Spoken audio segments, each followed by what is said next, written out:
वर्ष 1576 की एक तपती दोपहर थी।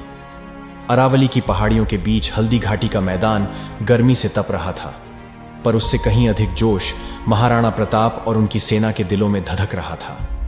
सामने मुगल सम्राट अकबर की विशाल सेना थी, जिसका नेतृत्व मान सिंह कर रहा था। अकबर चाहता था कि मेवाड़ झुक जाए और प्रताप उसकी अधीनता स्वीकार कर ले, लेकिन प्रताप के लिए यह असंभव था।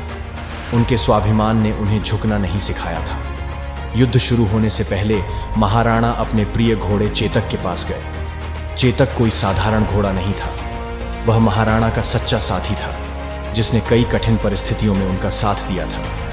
प्रताप ने चेतक की गर्दन पर हाथ फेरा और भावुक होकर कहा, आज हमारी परीक्षा का दिन है मित्र। या तो हम विजय प्राप्त करेंगे या फिर अपने प्राणों की आहुति देंगे, लेकिन मुगलों के सामने कभी नहीं झुकेंगे। चेतक जैसे उनकी भावना को समझ गया और एक जोरदार हिनहिनाहट के साथ मानो उत्तर दिया, मैं तुम्हारे साथ हूं। युद्ध का शंखनाद हुआ और दोनों सेनाएं आमने सामने भिड़ गईं। प्रताप ने अपने भीमकाय भाले से कई दुश्मनों को परास्त किया। उनका हौसला देखते ही बनता था, लेकिन मुगलों की विशाल सेना के सामने मेवाड़ के वीर धीरे धीरे थकने लगे। फिर भी महाराणा पीछे हटने वालों में नहीं थे।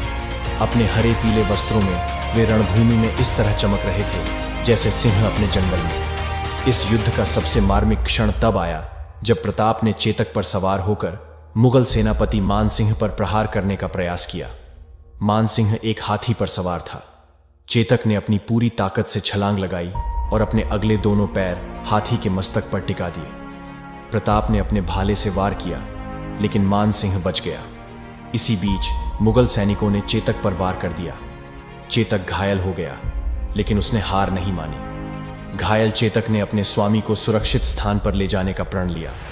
अपने पैरों में गहरे घाव के बावजूद वह दुश्मनों के बीच से भागता रहा। उसकी चाल धीमी हो रही थी, पर उसकी वफादारी में कमी नहीं थी। आखिरकार चेतक ने महाराणा को एक नदी के पास सुरक्षित उतारा और वहीं प्राण त्याग दिए। महाराणा प्रताप की आंखों से आंसू छलक पड़े। अपने प्रिय मित्र और साथी का यह बलिदान उनके हृदय को चीर गया। महाराणा प्रताप ने चेतक के बलिदान को कभी नहीं भुलाया। वे जीवन भर संघर्ष करते रहे, लेकिन कभी अकबर के सामने सिर नहीं झुकाया। हल्दी घाटी का युद्ध भले ही परिणाम स्वरूप अधूरा रहा, पर यह युद्ध प्रताप की वीरता और स्वाभिमान का प्रतीक बन गया।